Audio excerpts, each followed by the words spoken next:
Hey all, welcome back to our channel Google Priya Kumar's podcast. இன்னையோட story பார்க்கலாமா? இன்னைக்கு நம்ம பார்க்க போகிற ஸ்டோரி பவர்ஃபுல் ப்ரேயர்ஸ்.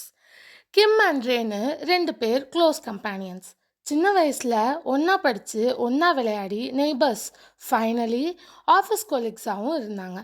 ஒரு வாட்டி அவங்க சி வாயேஜ் போய் லேண்டை பற்றி ஸ்டடி பண்ண பிளான் பண்ணாங்க. ஒரு க்ரூஸ் ஷிப்பில் அவங்க ரொம்ப long, far and wide travelling போனாங்க.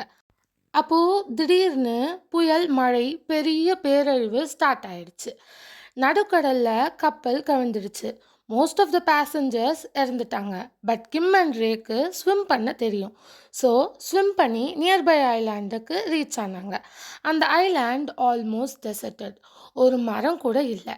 இங்கே இருந்தால் கண்டிப்பாக நம்மளால் சர்வே பண்ண முடியாது, அது ரொம்ப கஷ்டம்னு புரிஞ்சுக்கிட்டாங்க.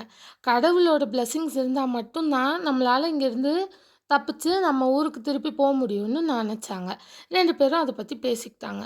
ஸோ அவங்க கடவுள்கிட்ட ப்ரே பண்ண டிசைட் பண்ணாங்க. அவங்க ரெண்டு பேரும் யாருடைய ப்ரேயர் பவர்ஃபுல்னு பார்க்க நினச்சாங்க. கிம் ஈஸ்டர்ன் டிப்புக்கு போய் ப்ரே பண்ண ஸ்டார்ட் பண்ணார். ரே வெஸ்டர்ன் டிப்புக்கு போய் ப்ரே பண்ண ஸ்டார்ட் பண்ணார். கிம் ஃபுட் வேணும் வேண்டினார். அவருக்கு சாப்பாடு, ஃப்ரூட்ஸ் அது எல்லாமே ஷீஷோர்கிட்ட கிடச்சிது. 2 நாள் கழித்து தனியாக ஐலாண்டில் இருக்கிறது ரொம்ப போர் அடிக்குது, அதனால எனக்கு ஒரு அழகான பொண்ணை என்னோடய ஒய்ஃபாக கொடுங்க அப்படின்னு ப்ரே பண்ணார். சில மணி நேரத்தில் இன்னொரு ஷிப்ரெக், அதுலேருந்து ஒரு பியூட்டிஃபுல்லான ஒரு கேர்ள் வரா. Both of them get married. கிம் என்னென்ன வேண்டுனாலும் அது நிறைவேறுச்சு. ஒரு மாதம் ஷிப்ரெக் ஆகி ஒரு மாதம் ஆயிடுச்சு. சரி, ஹோம் டவுனுக்கு போகலாம் அப்படின்னு நினச்சாரு. கடவுள்கிட்ட அவரை அவரோட வீட்டுக்கு கொண்டு போய் எப்படியாச்சும் சேர்த்துருன்ட்டு ப்ரே பண்ணார்.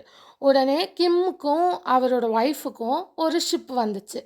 அதில் அவங்க போர்டு ஆக போகிற டைமில் ஒரு வாய்ஸ் கேட்குது. நீ உன்னோட கம்பேனியனை இங்கே விட்டுட்டு கிளம்ப போறியா அப்படின்னு கேட்டுச்சு அந்த வாய்ஸ். கிம் அதுக்கு கேட்குறான், நீங்கள் யார் சொல்கிறீங்க? யார் நீங்கள்? நான் என் ஒய்ஃப் கூட தான் கூட்டிகிட்டு போகிறேன் அப்படின்னு சொல்கிறான். யாரை பற்றி சொல்கிறீங்கன்னு கேட்டேன் அப்படின்னு கேட்குறான். நான் தான் உனக்கு ஃபுட், ஷெல்டர், ஒய்ஃப் எல்லாத்தையும் உனக்கு கொடுத்தேன். நான் தான் காட். இப்போது உன்னை இந்த கேள்வி கேட்குறேன்னு இந்த வாய்ஸ் சொல்லுச்சு. கிம் உடனே தேங்க்யூ காட்னு சொன்னார். அப்புறம் தான் கிம்முக்கு ரேவை பற்றி ஞாபகம் வந்துச்சு. இத்தனை நாள் நான் அவனை பற்றி நினைக்கவே இல்லையே, நான் அவனை மறந்துட்டேன் அப்படின்னு ரொம்ப ஃபீல் பண்ணுறான். காட், நான் உனக்கு கொடுத்த எல்லாம் ரே உனக்காக ப்ரே பண்ணது தான். அவன் கிம் என்ன கேட்டாலும் அவனுக்கு கிடைக்கணும்னு அப்படி தான் அவன் என்கிட்ட ப்ரே பண்ணான். அவனோட ப்ரேயரை தான் நான் நிறைவேற்றினேன் அப்படின்னு காட் சொன்னார். உடனே கிம் வந்துட்டு ரே இருக்கிற அந்த சைடுக்கு ஓடுறான். என்னடா, நம்ம அவனை பற்றி கொஞ்சம் கூட நினைக்கல, சுயநலமாக ஒய்ஃப் கூட லைஃப்பாக லீட் பண்ணிட்டு இருந்திருக்கோமே அப்படின்னு ரொம்ப ஃபீல் பண்ணுறான். அவன் கடவுள்கிட்ட கேட்குறான், எங்கே ரேவை இங்கே காணுமே அப்படின்னு ரொம்ப ஃபீல் பண்ணி கேட்குறான்.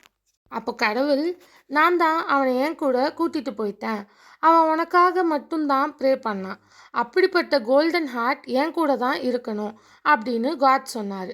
அவனுக்கு ப்ராமிஸ் பண்ண மாதிரி நீ என்னென்ன கேட்டாலும் நான் நிறைவேற்றுவேன் அப்படின்னும் காட் சொன்னார். கிம் ரொம்ப கில்ட்டியாக ஃபீல் பண்ணான். அவனோட ப்ரேயர் ரொம்ப செல்ஃப்லெஸ் ப்ரேயர்ஸ், அதான் நிறைவேற்றுனுச்சு. கம்ப்ளீட்டாக ப்ரோக் டவுன் ஆகிட்டான். ரொம்ப அழுது அவன் ஃப்ரெண்டை ரொம்ப தேடுறான். இந்த ஸ்டோரி மூலமாக நமக்கு என்ன புரியுதுன்னா, 2 விஷயம் புரிஞ்சுக்கலாம். ஃபஸ்ட்டு திங், நம்ம கூட இருக்கிற ஃப்ரெண்டோ அது யாராக வேணா இருக்கட்டும், கம்பேனியன், அவங்கள நம்ம என்றைக்குமே அவங்கள பற்றியும் கொஞ்சமாச்சும் யோசிக்கணும்னு புரியுது. இன்னொன்று என்னென்னா, லைஃப்பில் எவ்வளோ டீப்பான ப்ராப்ளம்ஸ் வந்தாலும் நம்மளை பற்றி மட்டுமே யோசிக்காமல் நம்ம கூட இருக்கிறவங்கள பற்றியும் கொஞ்சமாச்சும் யோசிச்சு பார்க்கணும். Selflessness is the highest form of prayer. புரிஞ்சிருக்கும்னு நினைக்கிறேன். தேங்க்ஸ் ஃபார் வாட்சிங். லைக், ஷேர், சப்ஸ்கிரைப்லாம் பண்ணிக்கோங்க. இன்னொரு ஸ்டோரியில் கண்டிப்பாக உங்களை மீட் பண்ணுறேன். Bye guys.